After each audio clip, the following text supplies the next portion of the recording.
Welcome to my podcast, In Search of Excellence, our quest for greatness to be the very best we can be, to learn, educate, and motivate ourselves to live up to our highest potential. It's about planning for excellence, which requires hard work, dedication, and perseverance. It's about believing in yourself.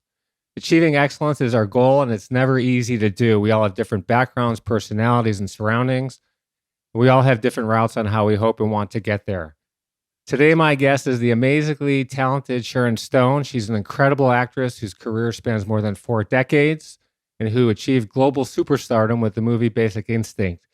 She's been in 52 movies and has won 43 awards for her acting, including a Golden Globe for Best Actress in a Motion Picture, an Academy Award nomination, both for the movie Casino.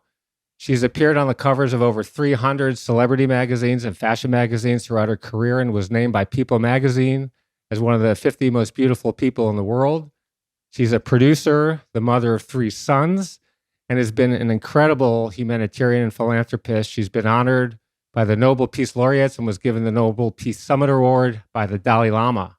She's a breast cancer survivor and a stroke survivor, and the author of her recently released best-selling autobiography titled The Beauty of Living Twice, which goes through her fascinating life, including how she overcame some incredible personal and professional challenges, which we're going to talk about in depth today.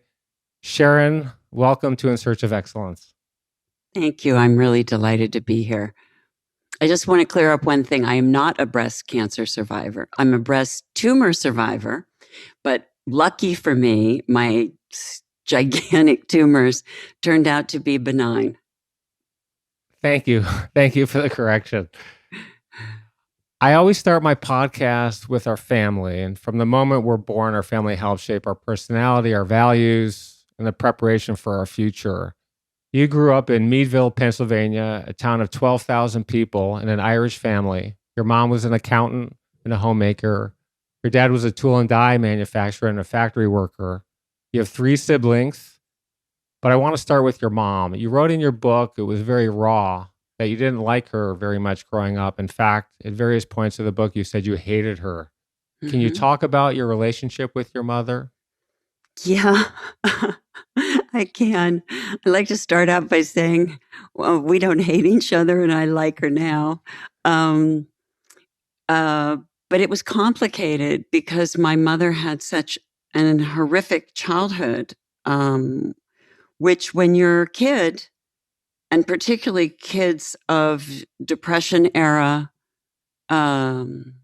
parents, or kids, I'm sure, who were Holocaust survivors, you don't really know about your parents' childhood. Not only that they had such horrible childhoods, but that their best way of survival was not talking about their childhood. And my mother was born into just terrible poverty, real, what was called hillbilly poverty, where I come from. And there were 5 kids in her family, one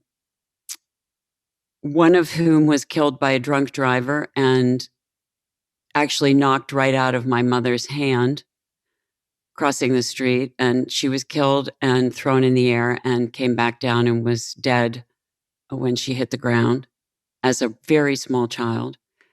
My mother still says she remembers the state trooper who carried her into the house and put her to bed because she remembers his big hat. She had rickets and scurvy from malnutrition and the just extreme poverty. Her mother walked miles every day to the welfare office to try to get welfare tickets to feed her children. Her mother was a housekeeper, and her mother was a housekeeper. During those times, there were signs in the windows of the stores that said, "No dogs, no Irish," which is something that I think people don't really realize, especially now during the Black Lives Matter movement. Certainly, a lot of people in our country have forgotten that Irish were considered people of color in that time.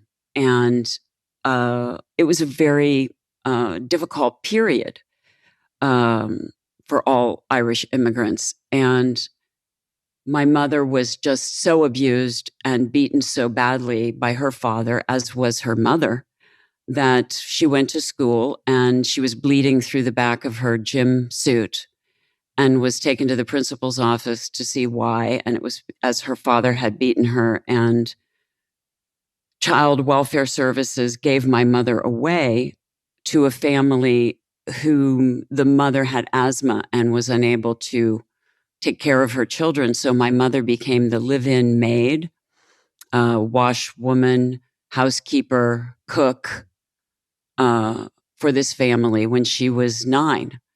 And so she went to school and she saved her nickels and dimes that she was given to take the bus to buy her own winter coat, for example. And that's how she grew up. And for my mother, that was an incredible stroke of good luck and great good fortune. And to this day, she considers that family that took her in as the greatest thing that ever happened to her and her greatest luck. Not that she was a child laborer, a child servant, and have never, ever had a day of childhood. And so she and my father married when they were 16 and 17, respectively. And that was her life. So she didn't really understand how to treat children like children, or to be a parent who would hug her kids, for example, or tell her kids that she loved them or that they were terrific, or any of that kind of parent thing, because there was nothing in her life that would have ever led her to believe that that was a parental activity.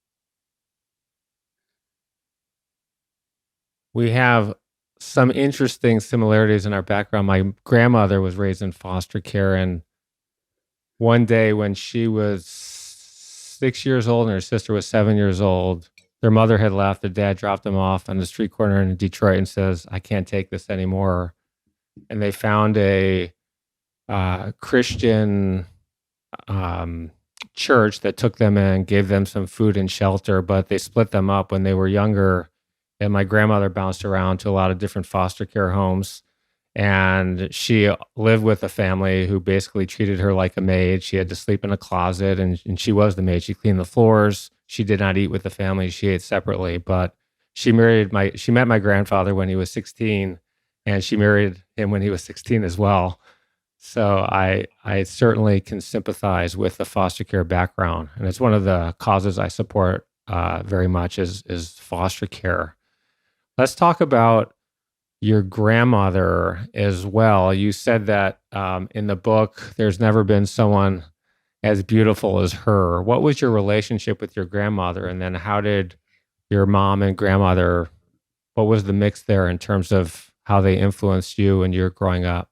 Well, my grandmother, who was my father's mother, my father came from extraordinary wealth when he was born. He was born into an oil family in Oil City, Pennsylvania. But when he was little, there was a terrible, well, they said it was an accident, but there is some speculation over whether it was an accident. And the oil well blew and killed everyone on the oil site. His partner, who was his brother, my great uncle, died. And then my grandfather died of pneumonia quickly after that. And in those days, the money didn't go to women. Women had no rights. So my grandfather's money did not go to my grandmother. It went to my great uncle's 18-year-old son. And so you can imagine how that went. So my grandmother went from being quite wealthy to being completely broke, destitute very quickly. And my dad, when he was 4, and my uncle, when he was 3, were given to another uncle who first, and then his great grandmother, and they lived in someone's barn stalls. and did farm work. And my grandmother went to work in an asylum and took her daughter, Vaughn, with her. And that's how that side of the family grew up until my father worked and bought back the family home, and everybody moved back in there when my uncle came home from the Navy, and he joined the Navy when he was about 15 or 16, which you can just imagine the life on a Navy ship for a 15 or 16-year-old boy. So I thought my grandmother was like pretty tough, pretty amazing, pretty cool that she pulled it all back together. Let's talk about your grandfather for a few minutes. We all have had, in your case, you particularly had something very bad happen that influenced your life for a very long period of time. When you were 9 years old, your grandfather died and you were happy to see him dead. Can you talk about... I was 14 Oh, you were 14? He died. Okay. Mm-hmm. You were 14 when he died. And you were happy to see him dead. What had happened there? And can you talk about what you experienced and how that influenced you going forward?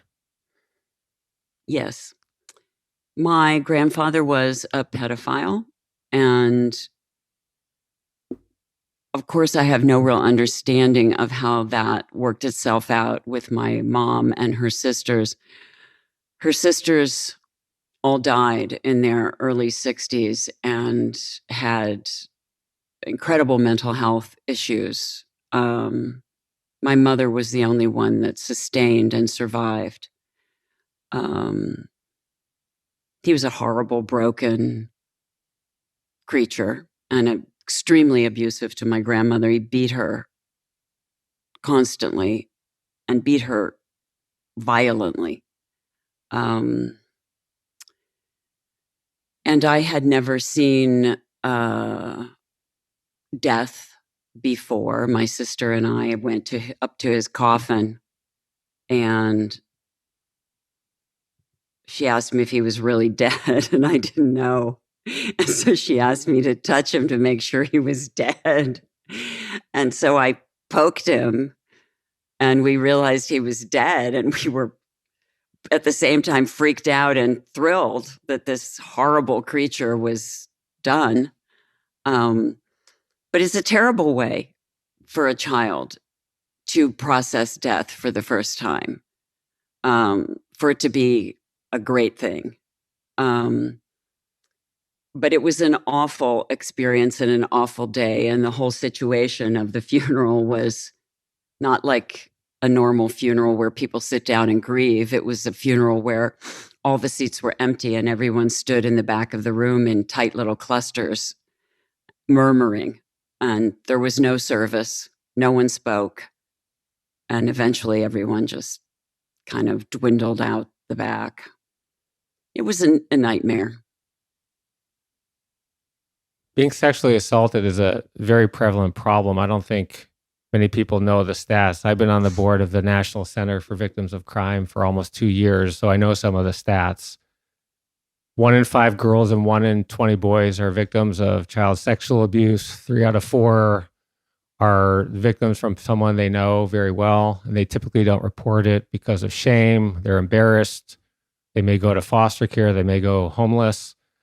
What's your advice to people listening to this? Well, first of all, I'd like to comment on the stats. Okay. The stats are the stats of the people that have said so. Right.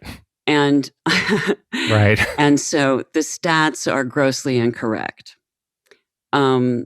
Because there is so much trauma and shaming and gross misconduct around the behavior of people when you do say what's happened. And I can tell you just from releasing this book that the conduct of people around me when I first started to try to discuss this in interviews was so reprehensible that I had to take a couple of weeks off and balance myself so that I could understand that the people that were talking to me were triggered. And that many of the people that were talking to me had never come to terms with their own abuse. And it took me some time off to grow into this understanding, to grow into the reality that the people that were being so either indifferent or aggressive or, cruel in their characterizations or terminology or peculiar construct of the way they talked to me were triggered, that they themselves had some sort of abuse that they were unable to either access, discuss, come to terms with. And so they were essentially taking it out on me. I didn't really understand in the first couple of weeks what was happening. And I was being upset and triggered and panic responding because I didn't really understand how much the fact that I had spoken about it with balance and confidence and long time consideration had kind of freaked people out. So I took a couple of weeks off so that I could digest what had happened and be more calm and comfortable and also comforting in the way that I could respond to people, simply because these statistics are so incorrect. I would say the truth of the matter is it's more like 4 out of 5 people have dealt with this in one way or another, from, I would say, the misdemeanor level to the full-blown violent felony level. And I don't think that even the misdemeanor level can be blown off, because if you haven't had someone to talk about it to, it can fester and build and become quite frightening. And so I think that what really needs to happen is there has to become some sort of truth and reconciliation space where people can speak without this kind of incorrect response, so that people can speak and knowledgeable, calm people can respond, where no consequences at all have to happen, where no action has to take place at all, where you can actually just say what happened, or you can even say what you did and nothing has to happen. So that you can say you committed a sexually inappropriate act and just talk to somebody. I think we need these kind of hotlines so that people can start to get to a point where they can even feel free to talk about things, so they can even know, was this a wrong thing that I did? Or was this a wrong thing that happened to me? Or did I understand it correctly? Did I interpret it correctly? Certainly in the case of date rape, it is very hard for people to understand what happened and what happened to them and what happened to the person who committed it even. Because sometimes people do things and they don't realize what's happening to them in the moment they're committing an inappropriate action. And so there needs to be more places for people to tell the truth and have reconciliation with themselves before they have to go tell someone, where there are consequences to be taken against another person or consequences for themselves, because it's too big and too many opinionated people start weighing in too quickly. Let's go back to the happier part of your childhood. I want to talk about what you were like as a kid and what did you do for fun? Well, I was a very precocious kid because I started walking and talking really, really early. And that was very frightening for my parents. I started painting and all kinds of things when I was really little. And so my parents started taking me to get all kinds of tests. I felt a little like a science experiment. So I started school really early. I started second grade when I was 5. And that was really strange for the teachers and the testers, because you've got to remember this was like 1963. So I'm in second grade in 1963, and the teachers are like, super freaked out, and I'm already writing in cursive and telling them like, no, I don't think that's correct. And I'm that precocious kid who's like raising my hand constantly and telling the teacher, no, I think it's Edgar Allan Poe, and the teacher just kind of had it with me. And so then they were like, well, we think she has to go back to first grade because she doesn't have any social consciousness. She doesn't know how to behave. So basically, I think I was just too much of a pain in the ass. So about halfway through that first year, they put me in the chair attached to my desk and slid me down the hallway to first grade, where, of course, I was even less of a fit in because I was already halfway through second grade and advanced. And so then they just started doing this thing where this was the era of lots of testing on kids. So the speed reading machine with the crank on the side came in, and then all of the tests with the playing cards and fill out these tests and do this test and do that test. So basically, I became the guinea pig of my school. So that's what I was doing as a kid. I was a guinea pig. And then, by the time I got to fourth grade, they were doing these Mensa tests. And so I was put in this special program, taken out of class with the rest of the kids. And there was a few of us, and we were taken into, because I was from such a small town, we were taken into the cafeteria. And we went to school in the cafeteria for 3 years. And we did all of those, when the train leaves the station at this many miles per hour and there's this many people on the train, or put all the states and all of their capitals in alphabetical order. And the real test wasn't the states and their capitals, but if you did the states and their capitals separately, it was how you read the question. So, and then if you won, you got the hula hoop or the gum or whatever, so it was all this kind of competitive game playing. And so then by the time I was in, I guess, ninth grade, they started doing a whole lot of other kind of testing. And then they brought people to the school to start to talk to me about the tests that I took. And then by 10th grade, I was going to college while I was going to high school.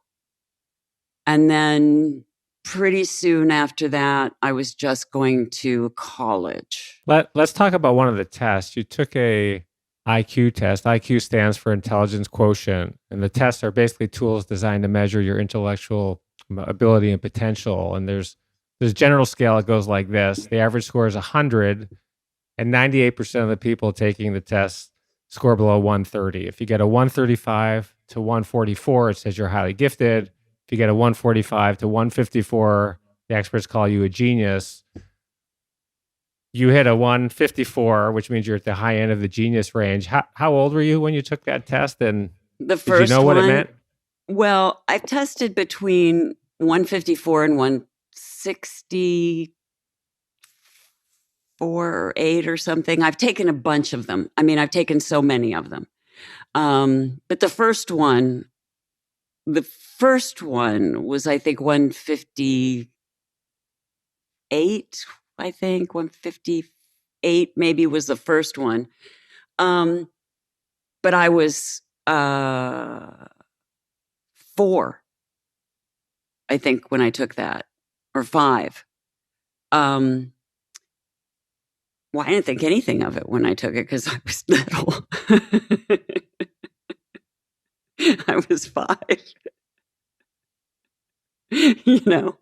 What do I think of it? Nothing. But later on, you must have, at some point, you kept taking these tests again, and you knew you were intellectually gifted at some point. And Well, finally, I made my sister take them because the ridiculous thing I thought was that I was the only one in the family getting them. Like, what? Why not test the rest of the kids? It's like, it can't be just me. And ultimately, once we were grown, I told my sister, go online and take these tests. It can't be just me. It's ridiculous that they didn't test everybody else. And so she took it and she came off at like 145 or 147. And I was like, see, it's not just me.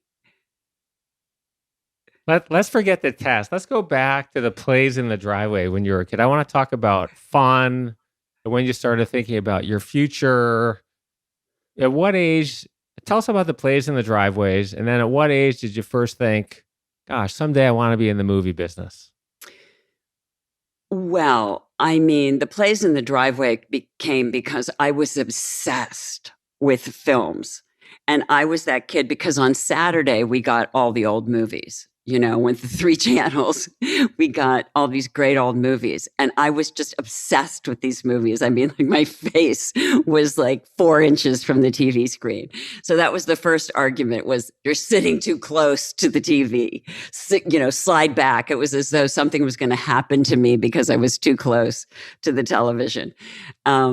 And my father thought I was just insane because I didn't want to go outside and play. I wanted to see these movies constantly. And I didn't care if it was the black and white detective movies where they're like, we're going to send you to Siberia. I loved that. Or beautiful, I just love Barbara Stanwyck. And I thought her movies were so fabulous. And I loved, the dancing Fred Astaire movies, Gene Kelly. I thought this was all so great. And I was just obsessed. And so I wanted to start doing these plays. And we had a 2-stall garage in the front, barn in the back thing. And so I set up the picnic table. So there was a bench in the front, then the table, and then I put one of the benches on the picnic table. So I thought we had 3 tiers of bleacher seating. And then I would make the kids in the neighborhood and my sister be in the plays. And I would use, whatever we had hanging around, these fur hats and kitchen towels that I would sew into costumes and, these Christmas lights and everything, and make one stall one set and the other stall another set. And I would change these sets and put the garage doors up and down. And then I had this little record player that I would use little pieces of, this beginning of a song or the middle of a song as my little, scene set change, music so I could score my plays. I had the whole thing going. I just, I was a full-on director, producer making these plays. By the time I got to Los Angeles, of course, I didn't realize that women weren't allowed to direct and produce until I got here. And I was like, are you freaking kidding me? And I did Basic Instinct and I went into the studio and I was like, I would like to have like a really small amount of money to direct a movie. And they're like, get out of here. And I'm like, no, but like we made this really big success. I just want a really small amount of money. Like a really small amount of money. I have an idea for a movie and I really can do this. And they're like, leave my office. I mean, it was like I was, coming in there and asking them if I could kill their executive staff. They just thought I was nuts. We're going to come back to what you did with The Quick and the Dead a little bit later in the podcast. But I want to talk about when we think about how we get going and we start, we all have jobs when we're a kid. You mowed the lawn with the John Deere tractor when you were 10. You stripped and repainted the barn. You sold pots and pans door to door. Christmas cards door to door. Bob's Big Boy, bus girl and waitress. McDonald's. I think you hit 3 things there: the fry girl, the shake girl. 4 things: a pie girl and the counter girl. That's right. Ran a pool hall in college. Short order cook, waitress and manager of the fancy restaurant at the Holiday Inn. How did these jobs? I mean, These are great. They build character, and we need to do them. I was a waiter at the Olive Garden when I was in college. I bagged groceries at the Kroger my senior Right? year of high school.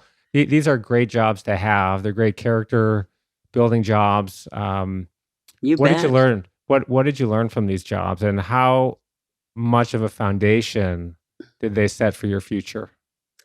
Well, life is a service job, you know? It's the way that it is. It doesn't matter where you work. You got to show up on time, you got to have your self together, and you got to move it, you know? And the more you move it, the better you do, the more money you make, the more you please your supervisor, the more you're going to get promoted, you know. The less you lip off, the better you're going to do. The more you suck it up and do more than your own job, the more you're going to get promoted. What was your favorite of all those jobs?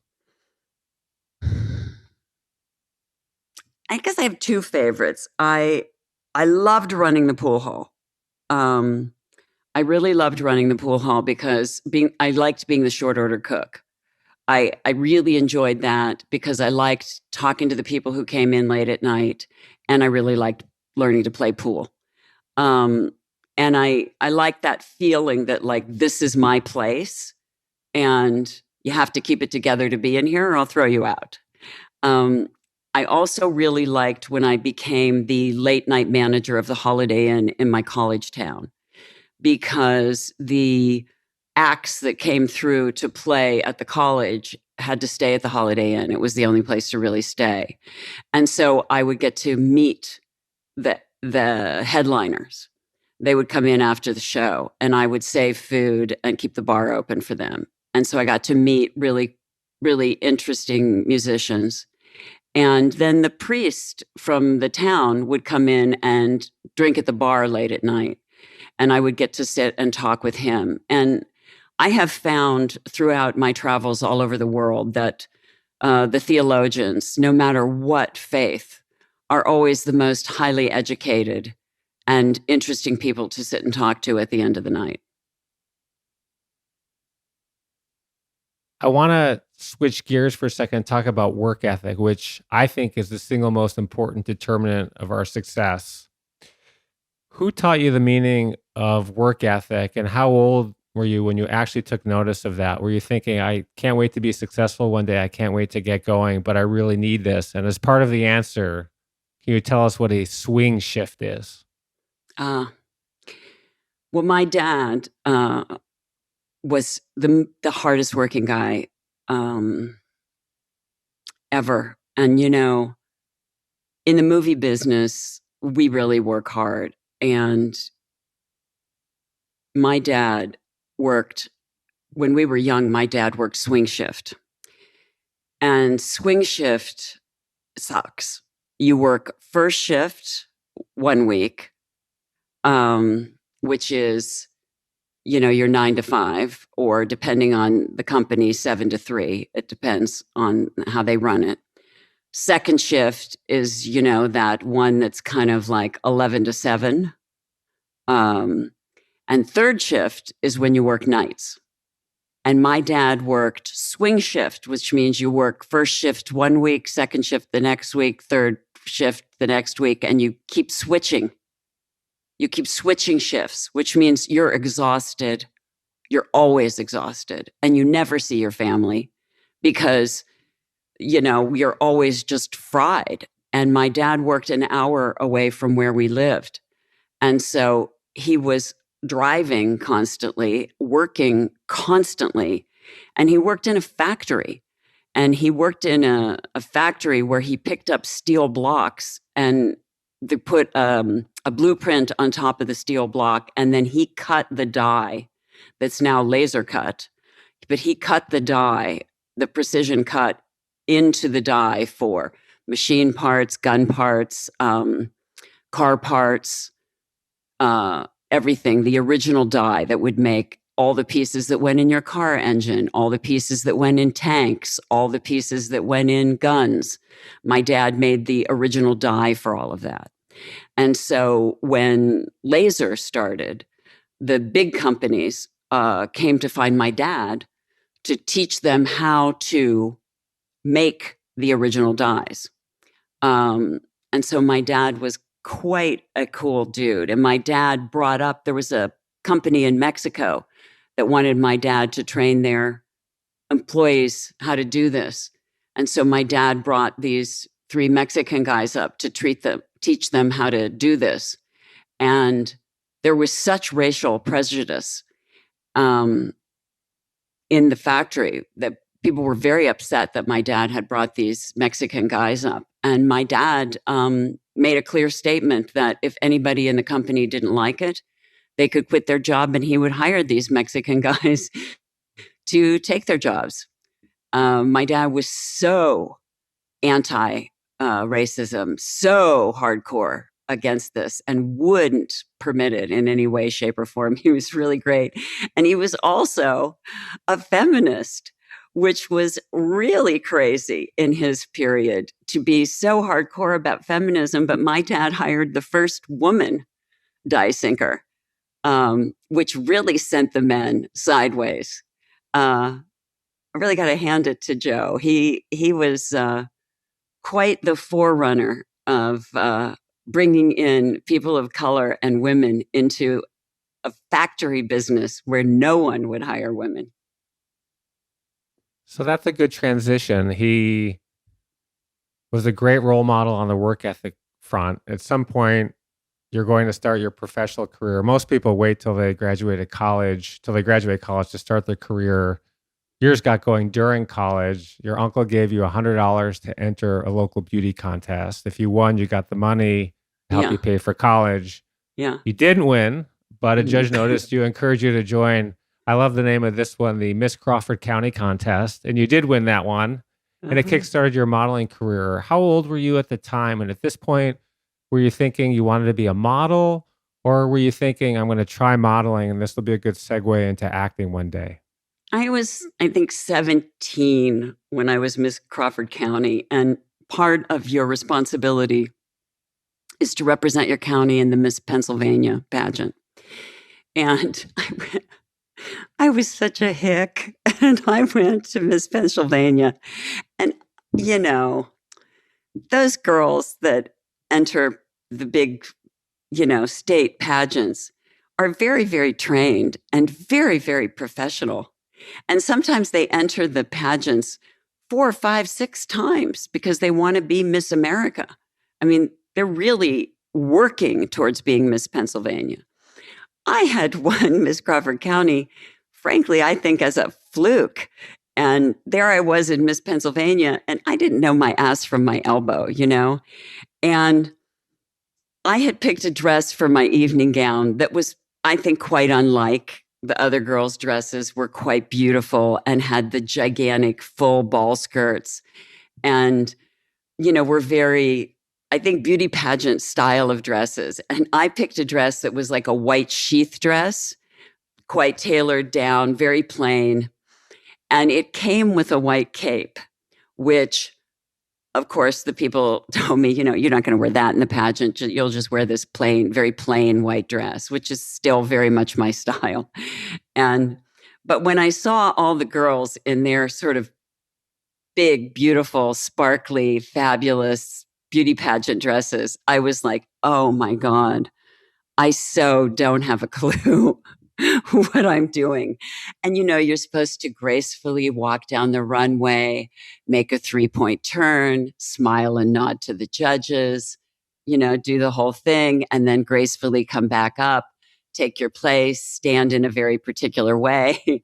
And I just thought, I'm really never going to win this. This is ridiculous. I am so out of place. So I put the cape on and went down the runway really fast so the cape would fly. And then I just did a big spin so the cape would swoosh out in the back and kind of stop and that's it. And then went back.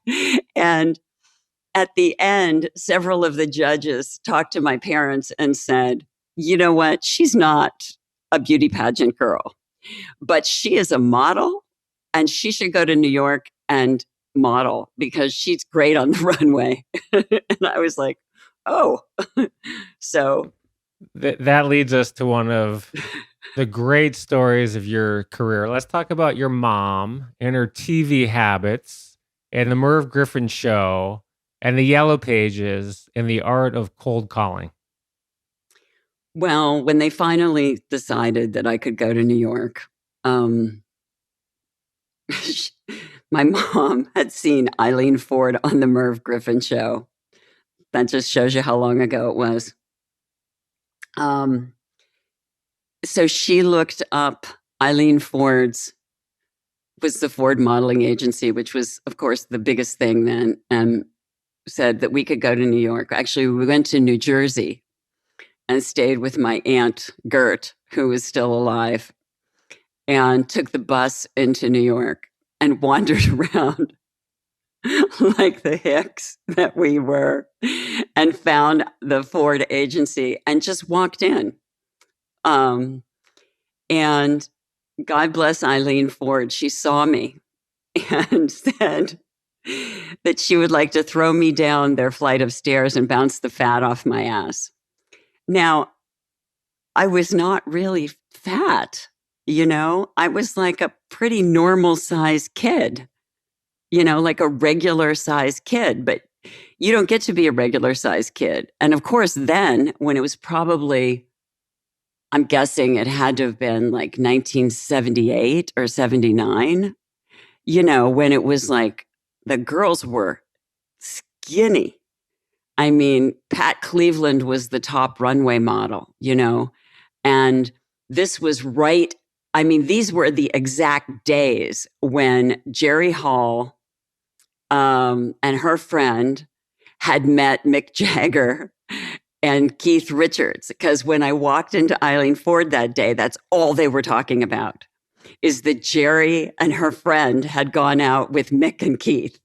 So this was before they married them, before anything. They had just met those. And so this was their big modeling period. So these girls were, 5'11" and, 22 pounds. So I probably looked like a ball of dough walking in there. And no. Well, what you did is amazing, and I really want to focus on this for a minute because it's huge for those listening and watching today. You're 21 years old. You head off to New York City, and you're going to walk into one of the most successful, famous modeling agencies in the world without an appointment. Basically, show up, say, "Hey there, I'm Sharon, and I'd like to meet with Eileen Ford." I mean, there's a lot of people listening and watching today who may be thinking of a really bold idea, but they're really afraid to go for it. They're really afraid to try it. They're thinking in a million years, there's a negative 0% chance of this ever happening. What's the worst thing that can happen? They're going to say no. You start out with no. If you end up with no, so what? But if you don't try, you're never going to get a yes. Good. So say it again. What should people do when the odds are 1 in a billion? Go get it. Go get it. I mean, my dad had esophageal cancer. They gave him a 3% chance of living 3 months. We tortured my father. We told him to wash the car in his tuxedo so he could get some wear out of it. And my dad beat esophageal cancer. Who beats a 3% chance of even making it 3 months? Who beats it and lives? The people who want to. The people who say they're going to. The people who say, I'm not doing that. I'm not dying. The people who decide to win, that's who wins. The people who choose to win, that's who wins. The people who go in and say, I'm going to do this. She's going to throw me down the flight of stairs and bounce the fat off my ass. Well, guess what? I wish someone would, because I want to win. If that's what it takes, let's do it. I'll stand at the top, you push. When I was 26, I was a very unhappy lawyer. I want to get out of the law. And I had an idea. I was going to write letters to CEOs of big companies asking for meetings. And everyone said, people are never going to meet with you. I wrote 300 letters. I got 80 meetings. Michael Eisner, CEO of Disney, Sumner Redstone, who started Viacom. These are themes of in search of excellence. One of the themes is believe in yourself. Anything is possible. So I love your story. For those And say listening, just thank you. Say please and thank you to everyone who gives you an opportunity. Call them Mr. and Mrs. Don't think you can waltz in there and start calling people by their first names. Don't think that people don't remember if you don't say thank you or please. It is really important to acknowledge people and let them know that it means something that they had a minute for you. handwrite a thank you note. I handwrote thank you notes to every single cast and crew member of all my films for as long as I could until my career got so overwhelming that I couldn't. And there were 200, 300 people on every film set. And I I bet wrote I, handwritten note to everybody as long as I could. and I'm sure every single person who received one of your notes is still talking about it today when your name comes up in a conversation. And again, it's great advice. It's great form. And still now I try to come up with some kind of crew gift so that everybody gets something from me. I want everyone to know that I see you. I see you're dragging cable. I see you're out here in the cold and the wet. I see the hard work you're doing on behalf of this film. I get that you're there. I get that you're working.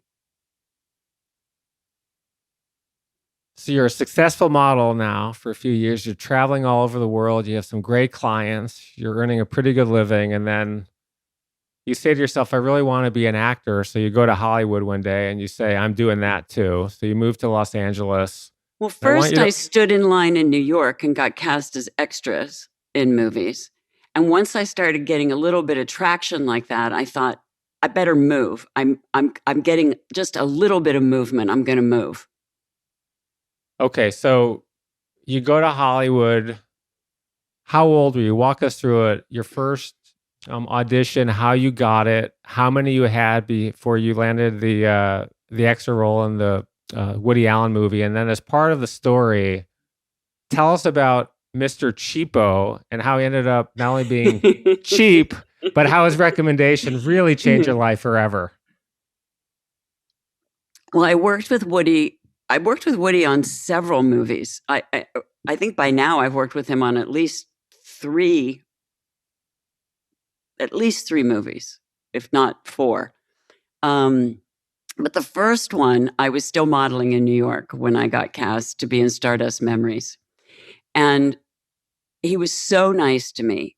And Gordon Willis was shooting Stardust Memories. And I'm sure you know he shot all the Godfather movies and great films. I mean, he's just a great cinematographer. And they said, oh, you really have something. And we had just cast you for a few days, but we keep you on the set for a few weeks if you want to stay. We think you have it. And I was like, of course, I'd love to stay. So I stayed, and that really helped me. And then the first assistant director on that show, Michael Pizer, called me in for 2 more jobs. And so that's how I got kicked off into working. Then I moved to Los Angeles and I worked around. I did little jobs. I worked on some TV shows, some that didn't work. And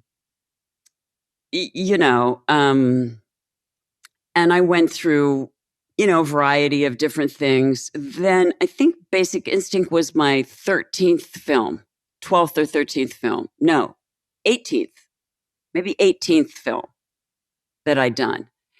And I was having a hard time getting seen, even getting brought in, because they were looking for someone who, equated Michael's stature, obviously, which I certainly did not. But I had done Total Recall with Arnold, and that had been very successful, though I wasn't, of course, in any position equal to Arnold either. But it was the same director, and I did finally get the opportunity to test. That was a big breakthrough for me, that opportunity to test. And once I got that opportunity to test, I think it took 7 or 8 months to get cast. once that happened, then the ball started really rolling for me. Your manager broke into the casting director's office to get the script. Yes, And with a credit card. 12 people, 12 actresses passed on the part before you had a chance to go in and read for the part. And as you said, Michael said, I'm not going to read with Sharon Stone. I want to read with someone bigger. Yeah. So how did you actually get the test, which is online, which I saw, which is pretty cool to watch? But how did that actually come about? Was that the manager that set that up? And were you really saying to yourself, you're 32 years old at the time, which, as sad as it is, that's on the older side for a woman wanting to break in as a That's leading the way out. If you role. don't get something by then, you're done. Right. I just said to my agent, if I don't get this part, I'm going to be done. But if you get me in the room, I'm going to get the part. I promise you this. This part is mine. Because I really understood that this part was so much more than the nudity. It was such a complex and difficult character to break down and create, to produce this part, because the part was so complicated. And then the part had to appear to be so uncomplicated that, to me, it really reminded me of the way Fred Astaire danced. It was like Fred Astaire made dancing look like it was nothing, but he rehearsed 8 hours a day.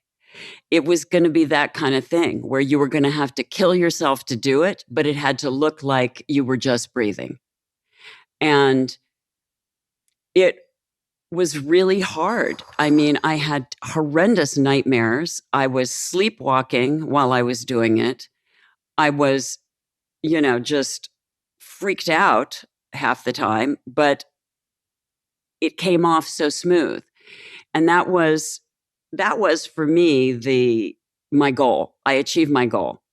But then everybody thought I was like the character, which, upside downside. Well, for those people who don't know, who are listening and watching, Basic Instinct is an erotic thriller starring Michael Douglas, who was then one of the biggest, if not the biggest, male movie star in the world. He plays a San Francisco detective who's investigating the murder of a rock star. And during the investigation, he becomes involved in a relationship with prime suspect Catherine Trammell, which you are playing. And at some point, he's interviewing you as a suspect in what has become one of the most famous scenes in movie history. Can you talk about the before, the during, and the after of that scene and the controversy and your thoughts about it? Well, I'm really kind of talked out on it, frankly. Okay. And I wrote about it in the book. And so I'm kind of like, you know what? You can buy the book. It's available at all bookstores near you. The Beauty of Living Twice. Thank you. And it's great. Okay. We'll skip over the scene. But the movie's a huge success. It did $353 million at the box office back then, and today that's the equivalent of $666 million in today's dollars. And the critics panned it, by the way, but you had the last laugh on that one. You had the Golden Globe nomination for Best Actress, so you're probably thinking F you when that happened. And then Casino comes 2 years later, and that really put you on the map. Directed by the great Martin Scorsese, you played Robert De Niro's wife. This time you're not only nominated for the Golden Globe, but you win it. You get a Academy Award nomination. What was that like?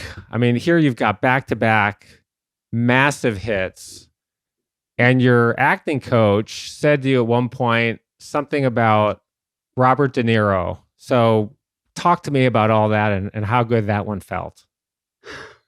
It was my goal to, he said to me at one point, "What's your goal here?" And I said, "My goal is to be able to sit down opposite Robert De Niro and hold my own." That was my acting goal. I mean, to me, of course, I've done a lot of action movies. I've done a lot of everything, but just to sit face to face with the most, I would say, non-reactive actor, the actor who is the most focused and determined actor, who doesn't just flippantly react to everybody. You know what I mean? He's very thoughtful about his performance. And when I, auditioned for the part, he said, my performance depends on you. This is a very different kind of part.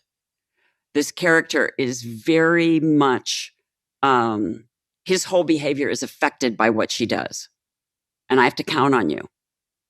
And you have to promise me that you're going to deliver that. And, when you have someone like that say that to you, for me, because I'm a person that really takes direction.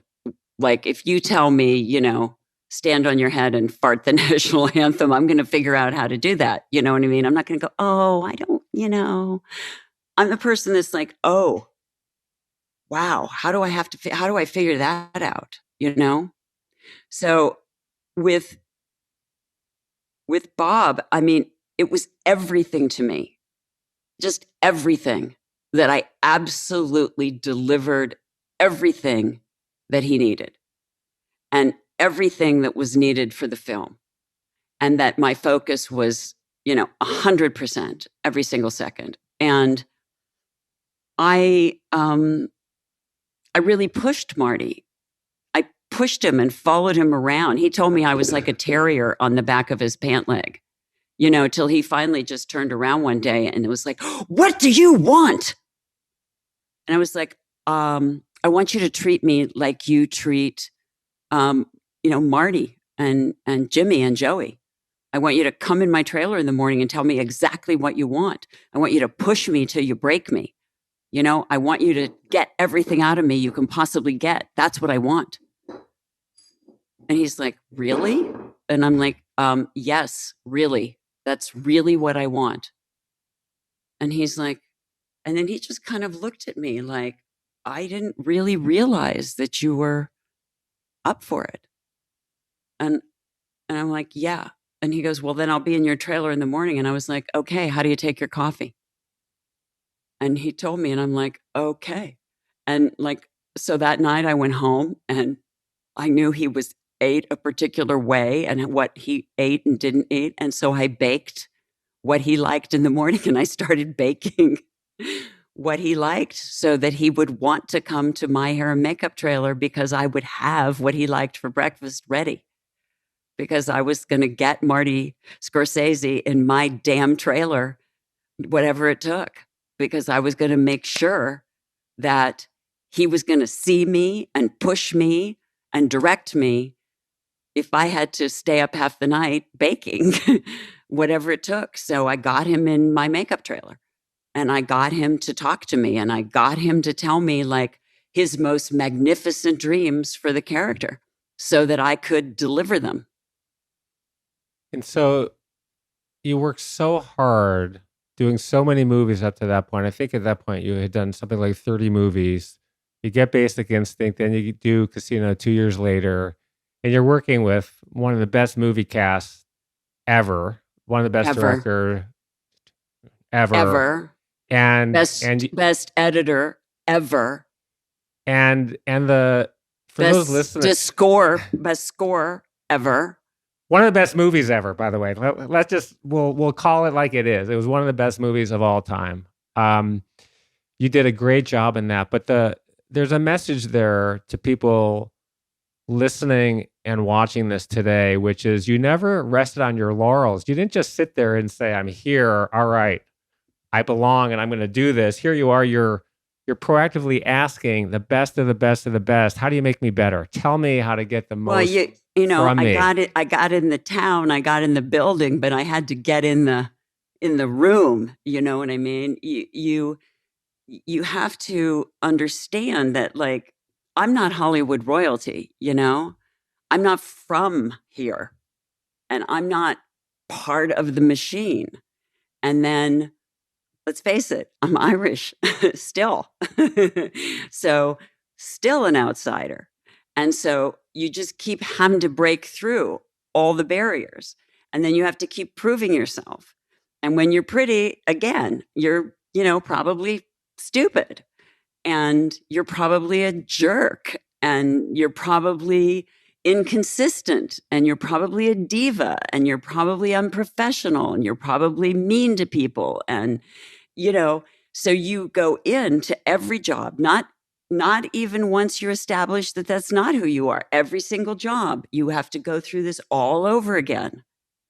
And someone who doesn't get acknowledged will continue to say that's how you are. You are someone that you didn't have time to deal with because you were too busy being professional. There's always going to be these things. So, it's a constant. And I know some of the biggest movie stars in the world, and they're 75 saying, I still got to get in there and fight for it. It's nothing's a given. Nothing ever is a given.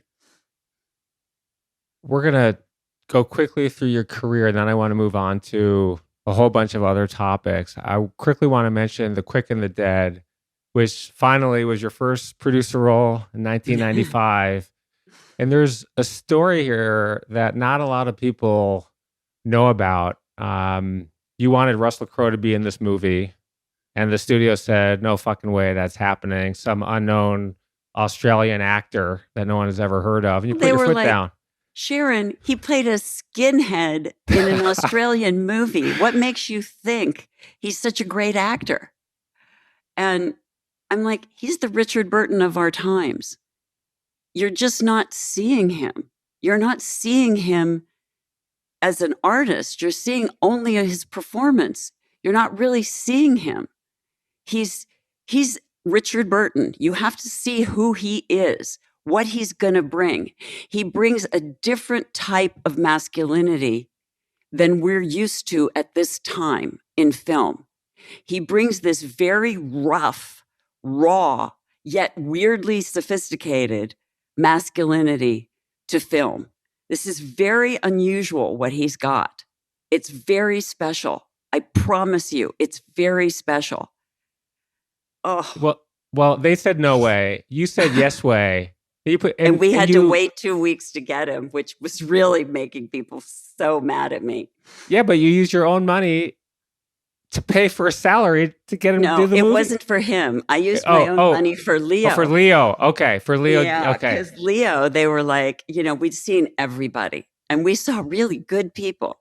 But Leo came in with a sort of vulnerability that, because this is a kid, right? This is a kid who's just at the edge of his manhood. He wants to be a man. He's a kid who wants to be a man, and he wants his dad to acknowledge him so much. And his dad's a bad guy. So of course he doesn't going to acknowledge him. Of course he won't acknowledge him and let him be a man. He won't introduce him to his manhood, because bad guys don't let their sons become men. That is the absolute thing that bad guys won't do. Bad guys suppress their son's masculinity. That's the number one trait of a bad guy. So when Leo came in and he had to audition for the death scene, and of course, Gene Hackman is being so mean to him, and Leo is auditioning and crying and wanting his dad's love so much.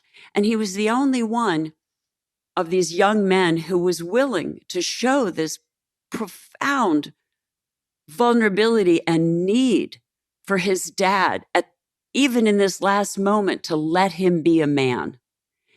And it touched me so deeply. And I was like, this is the kid. And he's not just the kid for this movie. He's the kid because he's a star. Because only a star is willing to show themselves in this way where they will let you all the way in to their soul. And it was so clear to me that, like, this kid is a gigantic superstar. He has something that is so rare, so rare.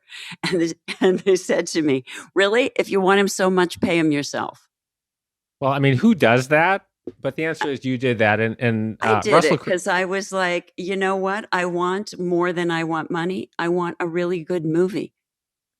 I I'm want sure the Leah, movie to go forever. And then by the time we got to the soundtrack, because I had hired Sam Raimi, who had only done, those movies where the guy with the chainsaw falls through time, which I thought were like a stroke of genius. But they were like, why do you want this D movie director, Sharon? You're always shooting yourself in the foot. And I'm like, because he's a genius. And so they were so fed up with me. And then, of course, Sam went on to make Spider-Man, their highest grossing film they'd ever had, as his next film. But they still were mad at me just because I guess I was a woman with ideas, which, right? Sam went on to do Spider-Man. Leonardo DiCaprio went on to become one of the greatest actors of all time. And Russell Crowe's not so bad. Yeah, Three Best Russell's still Actor. going on being Richard Burton. And he tells everyone he owes his entire career to you. So it's always great to acknowledge the people who got you there. But we have to talk about. They're all they're so magnificent. And I got to be in a movie with Leo, Russell, Gene Hackman, Sam Raimi directing, and me producing. And still, people won't give me any money to direct. We're gonna move forward on the career. We have so much more to cover. But I want to ask first the question, do you have a bucket list of things you want to do before the end of your life? I want to go to the Galapagos. I really want to see those giant turtles and penguins, and I want to see that. I'm very intrigued by that.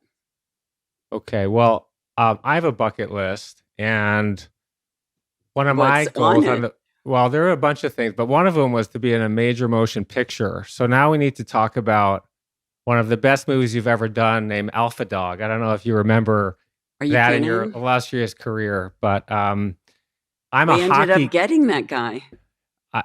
Well, I'm Thanks a hockey to our director.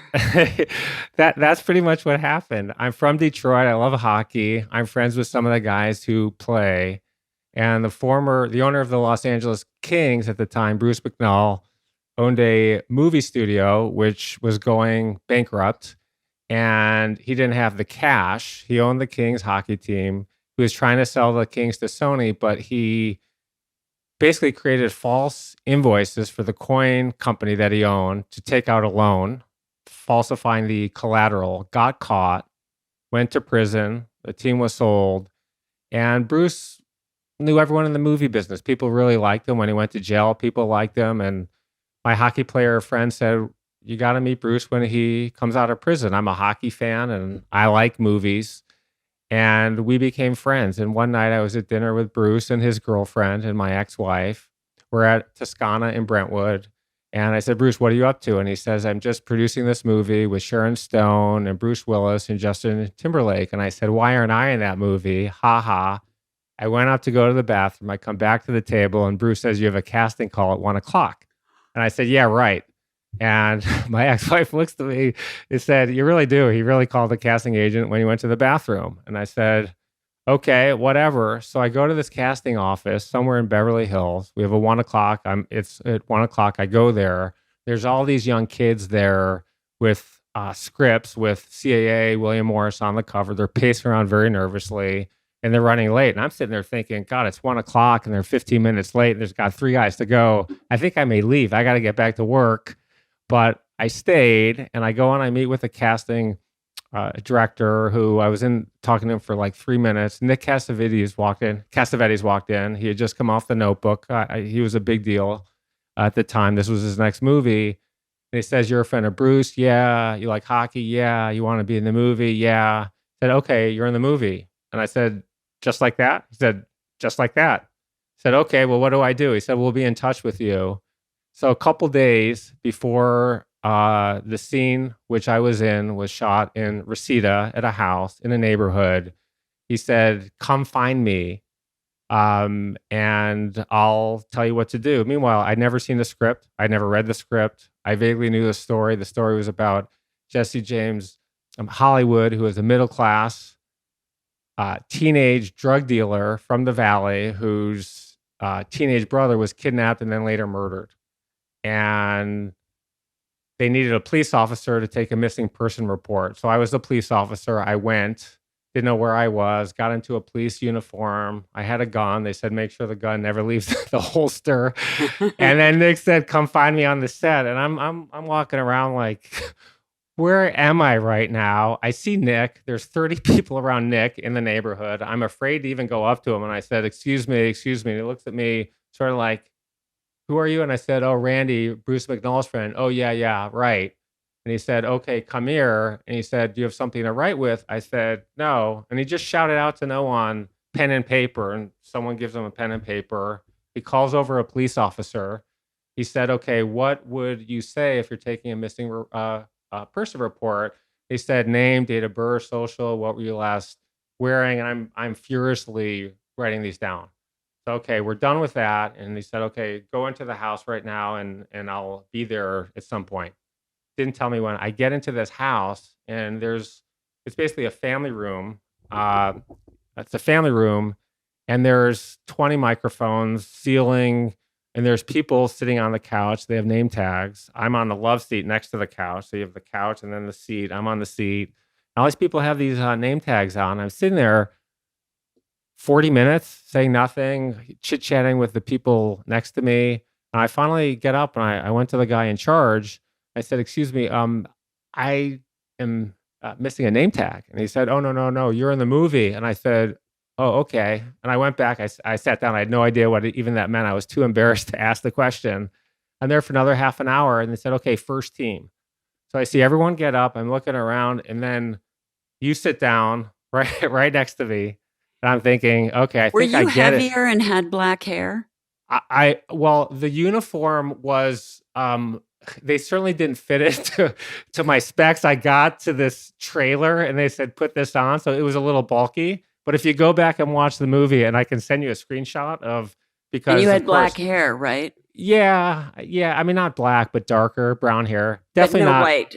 No white hair. Right. So I don't know if you remember what happened. Now or not. I remember. But you sat down and you said nothing to me, and I was intimidated, of course. And I kept thinking to myself, my boys back in Detroit wouldn't believe where I am right now, sitting here and Sharon Stone sitting next to me. And so I'm thinking, God, do I say hi to her? I said, yeah, I'm going to say hi to her. I'm going to just be forward. I said, excuse me, hi, Sharon, I'm Randy. He said, oh, hi, nice to meet you. And you were just in the zone. You went right back into the zone. No chit chat there whatsoever. And then Nick comes in. Okay, you ready? Action. Okay, so I've never acted in a play. I've never been on a movie set before. Everyone's looking at me and I'm reading. I said, okay, Randy, read your lines. And name, date of birth, social, stop. Cut. What's up? You didn't let Sharon go. I said, oh, okay. So the next thing I know, action, and you're sitting, I mean, we're 3 feet apart. And you're leaning forward, and I could see your face contorting, and I wanted to reach out to you, interrupt you, like, come on, like, what are you going to say? And you just blurted out to me, find my son! It's like, what the fuck? I'm sitting there thinking, like someone just hit me in the head with a hammer, and we had to stop twice because of me, because he said, no, wait for her to answer. Name, date of birth, social. And I'm thinking, I got one more shot and then I'm out of here. Sharon's getting pissed off. This is not going well. My bucket list is about to die a slow, torture death here. And finally, like the third one and the fourth one went okay. And then Nick comes over to me and he says, and he, whispers in the ear. I mean, this is all new to me. And at this point, it's sort of fun. And he says, do you have the ability to piss people off? And I said, what? He said, yeah, can you piss people off? And I said, yeah, you just ask anybody that I know. They'll tell you I can piss people off.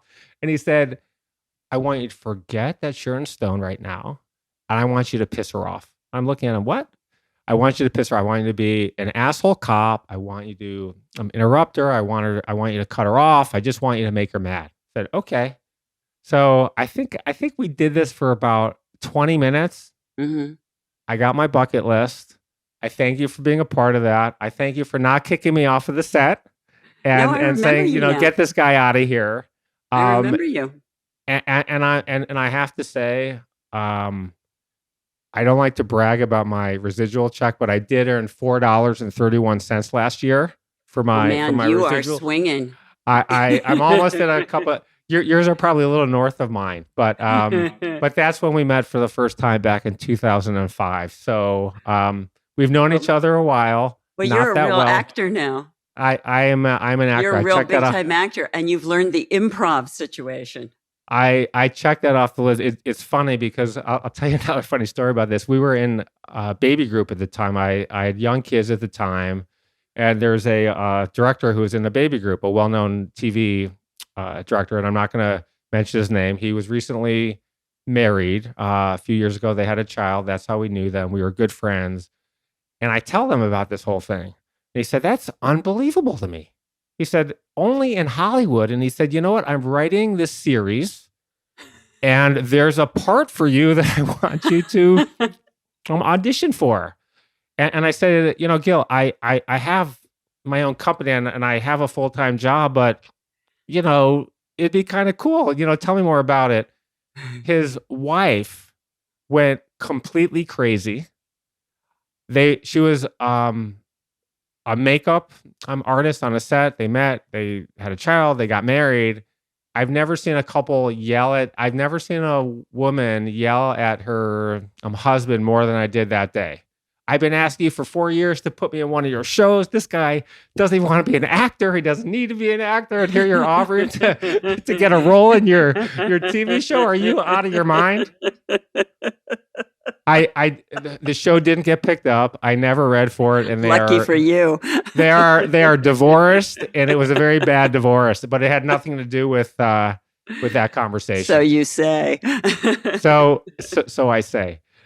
We're gonna come to your challenges and the amazing things that you had to do to come back to where you are. But first, I want to talk about you're rich and famous. You're one of the biggest movie stars in the world. Nobody's rich anymore, honey. Well, this was pre.com. This is pre.com. Because you were doing pretty well at the time. You're gorgeous. You're rich. You're a mega global superstar. I mean, that's everybody's dream. At some point, that's your dream. What was it like when it happened? And there's a whole other side to this, too. There's the flip side of, man, I really can't go to the grocery store and be a normal person. When it first happens, it's so fantastic. You're like, oh my God, it's finally happened. I am famous. I'm the movie star.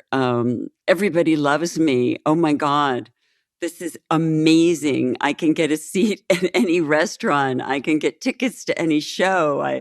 Oh my God, I can call anyone on the phone. This is unbelievable. And then it doesn't go away. And it's horrible. It's the most horrifying, awful thing that ever happened because you can't go out of your house and you can't get in your car and go for a drive and you can't just drive over to your friend's house and your friends can't drive over to your house because they can't get in. And, there's no going for a walk and your life as you formerly had it is over. And it's not fun at all. It's a freaking nightmare that doesn't go away. And I joke that it's like Justin Bieber's Lonely song because it is. It's just awful.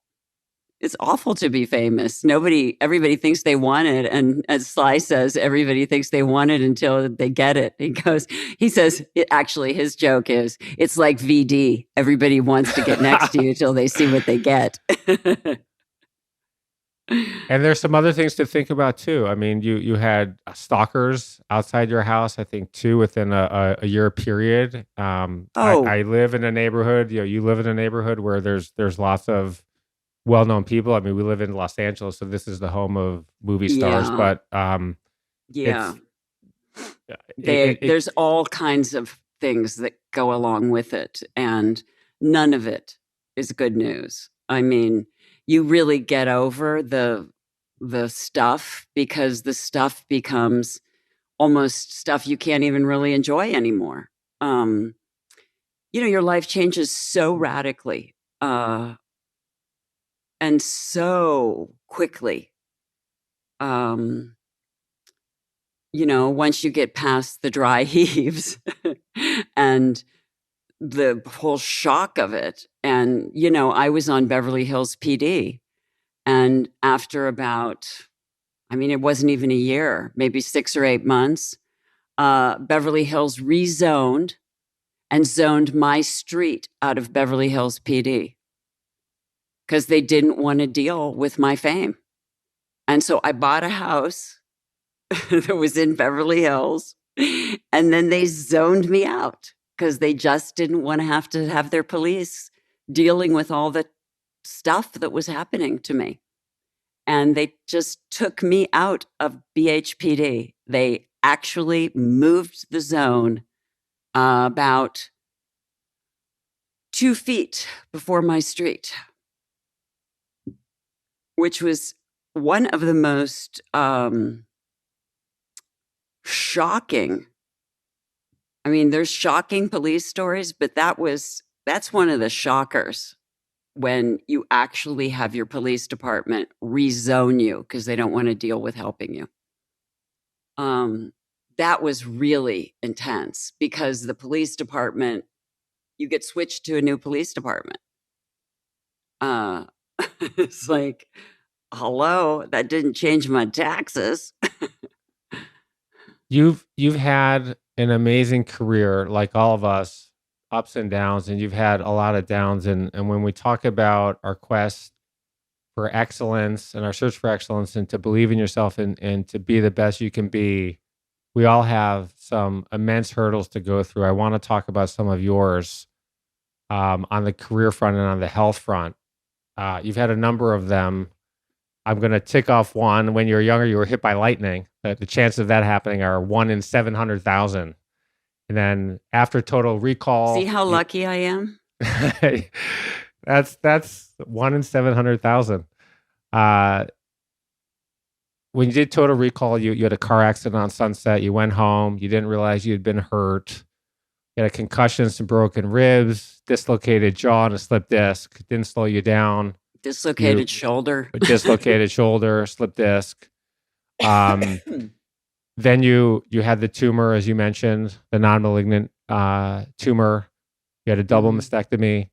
And then there was the most serious one. You had a brain hemorrhage when you were 43 years old. And you describe in really just such emotional detail in the book about what you went through. And you talk about the odds of your grandfather, 3%. You had 1% odd at some point. Can you talk about, there's a lot to talk about there, and I really want to get to the philanthropy part of your career as well. But can you just talk about your challenges, how you overcame them, and really what your darkest moment was when you're thinking about, gosh, what do I need to do? Am I ever going to recover?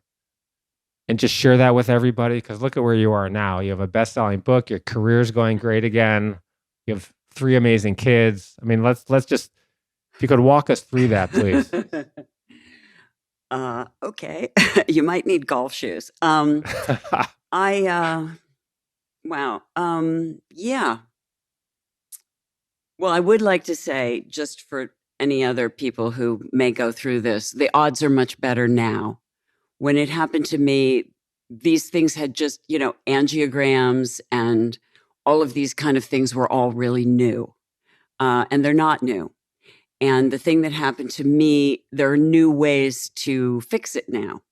They can take arteries out of pigs and arteries out of your leg and transplant them into your neck, things they couldn't do and didn't know how to do at the time that this happened to me. So that the odds of surviving what happened to me are higher now, considerably higher. They're not fantastic, but they're higher.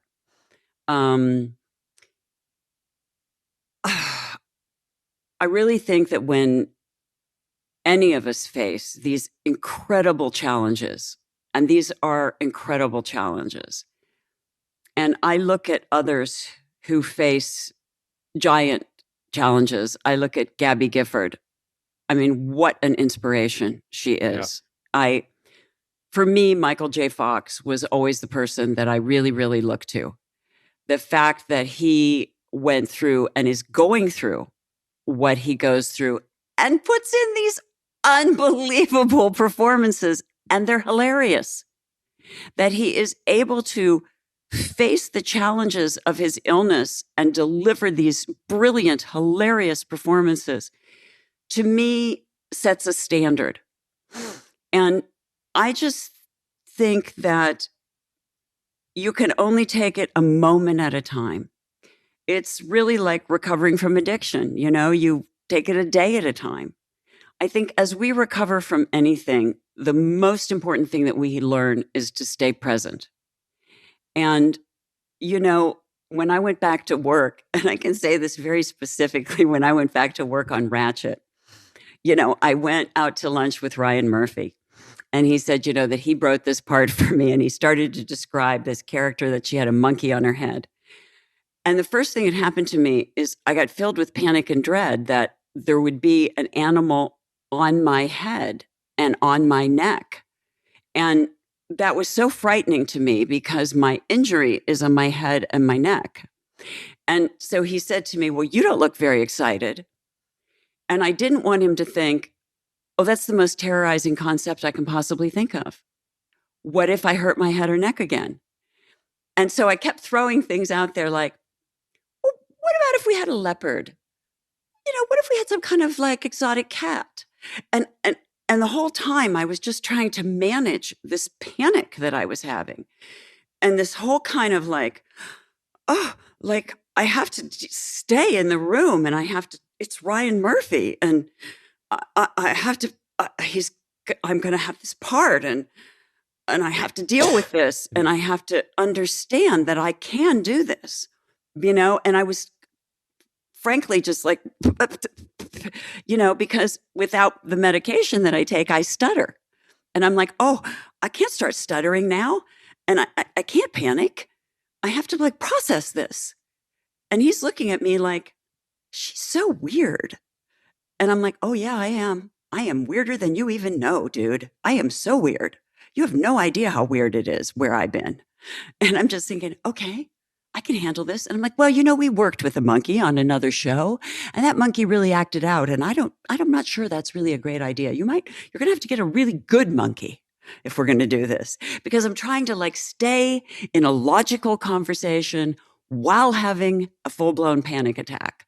Like this monkey could hurt my neck and then I'll be Christopher Reeves.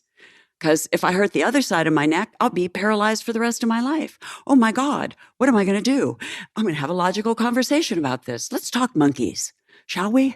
And I'm just like trying to like deal with my panic attack, the logic, the monkey, Ryan Murphy, the restaurant. How am I going to do this? I got to get out of here. I got to go home. I got to think about this. I got to handle this. And then to go to work and have this monkey as my co-star ended up being the greatest thing that ever happened to me. It ended up being the most freeing thing that ever happened to me, because this neck and head injury is the monkey on my back. And I could burst into tears saying it out loud because it is. It's the monkey on my back. I have one vertebral artery. I take medicine not to stutter and see weird colors flying through the air.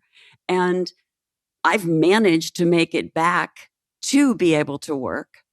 I've managed to make it back to be able to put all my sentences together, to be able to speak. I couldn't talk in the beginning.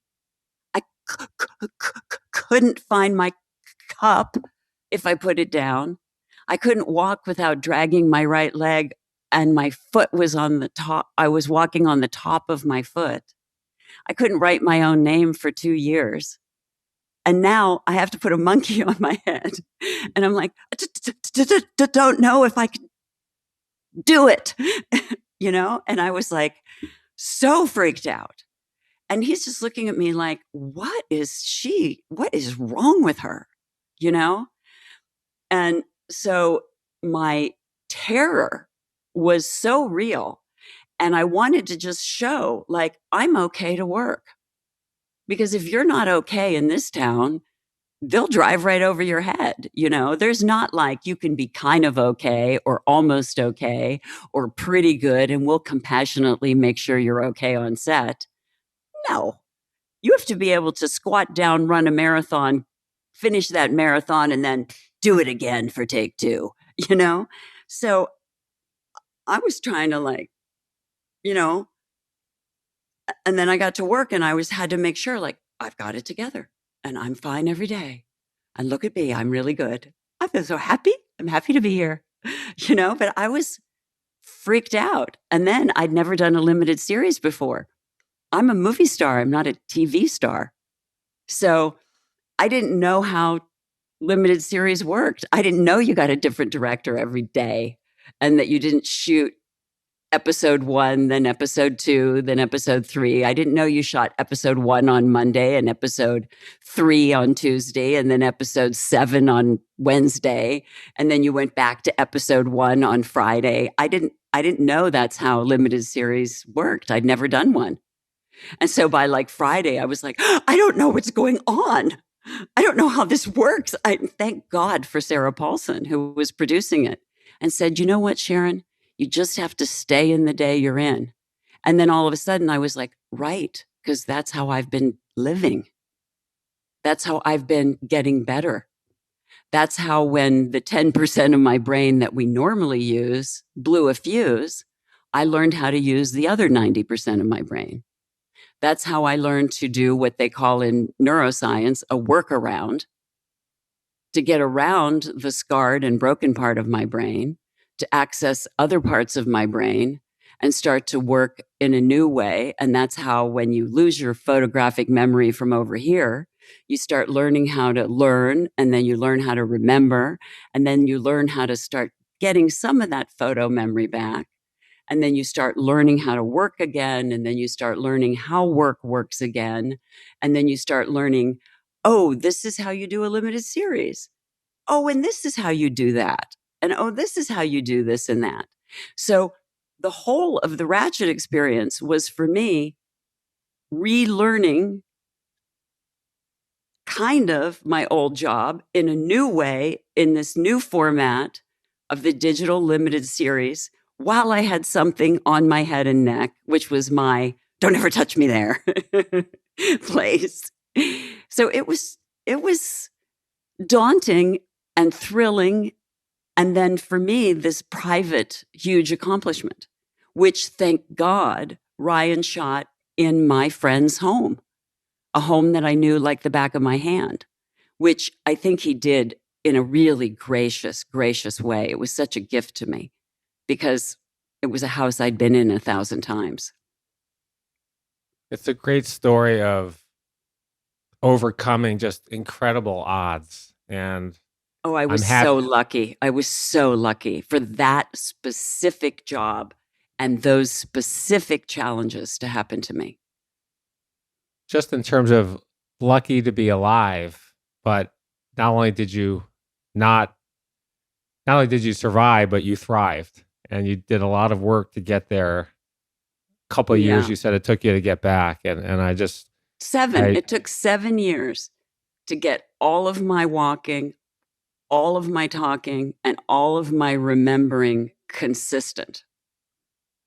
And so, what's your advice in 1 or 2 sentences for those who are listening who are facing difficult medical odds, or they're suffering something, or the odds are low and they need some encouragement? Faith and grit. You have to have faith. You have to have faith that you called this lesson to you because there's something you need to learn about yourself. And then you have to have the grit and the guts to learn it and accept this challenge and go get it. Go get that lesson.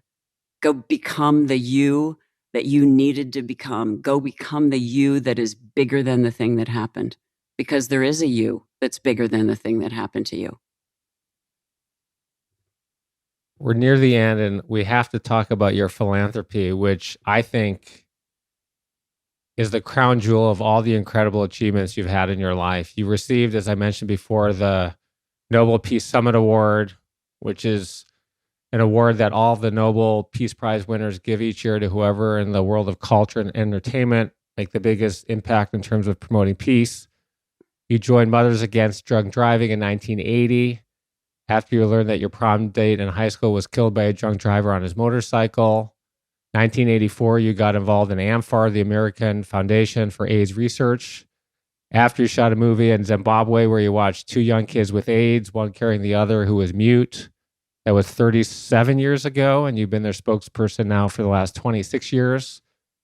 You started an organization with your sister Kelly called Planet Hope that provides outreach and educational services to the homeless and abused and terminally ill children and their families. You started Hope for the Holidays, which has given 400,000 toys to children living in homeless shelters. And this is amazing. Each gift is carefully chosen and wrapped with each child's name on it. You volunteer at a halfway house for teenage girls who have been tried and convicted as felons, but need to be given a second chance. So you started a charity called Homeless Not Toothless, which allows homeless kids and adults to have dental care. I mean, Sharon, this is incredible. It says a tremendous amount about who you are. What's behind all of this? And have you ever stopped, taken a moment, closed your eyes to think about how many lives you've saved and the kind of impact you've had on tens and tens of thousands, probably hundreds and hundreds of thousands of people? I know, but I think the most important thing is that, we get asked to do things, and I think we can't do every single thing we get asked to do, but it's important to do everything that we can. People don't ask just to ask. I mean, of course, there are people that are going to try to take advantage in life, but for the majority of situations, people ask because they need. And while we can't accommodate every need, we can certainly accommodate somebody who's asked us every day. So I try to figure out which person I can help every day. And I just try to ask the universe, show me who I can help, and show me what I can do, and show me where I can be of service. And I just try to be a worthy conduit. I try to be, if I can't do it, I try to line people up with someone who I think can do it.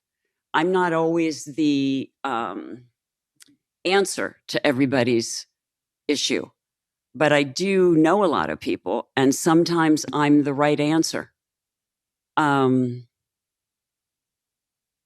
that makes me feel great, that I can say, well, I do know a person for you, or I know someone who might know someone for you. I feel like when people are trying to make their life better, that's already someone moving in the right direction. What's your advice to people listening today? I think taking a step back, I think for all of us who want to achieve excellence, I think giving back is a very important part of that. I think it's, as you said, you feel so amazing when you make a difference in people's lives. One of my goals in life is to make a difference in people's lives. And my philanthropy has been the most rewarding part of my career. But there's a lot of people listening. Yeah, I know there's a lot of good causes. I'm going to write a check. I'll give a little bit of money. I kind of sort of want to get involved, but I don't really know how to do that. And I'm talking about not only kids who are coming right out of college, but people in the early, middle, and late stages of their careers. What's your advice to people who want to get involved and how they should go about getting involved? And And the last part of that is, how can they get involved with the charities that you're involved with? Well, first of all, there's always room for you somewhere. And if you have money, everybody wants your money. And just make sure that the organization is a registered 5013C. Make sure that they are documented so that you know that the money that you give is going to an organization. And they have to list their standing. They have to list how much of their money goes to the practical services and how much of it goes to staff.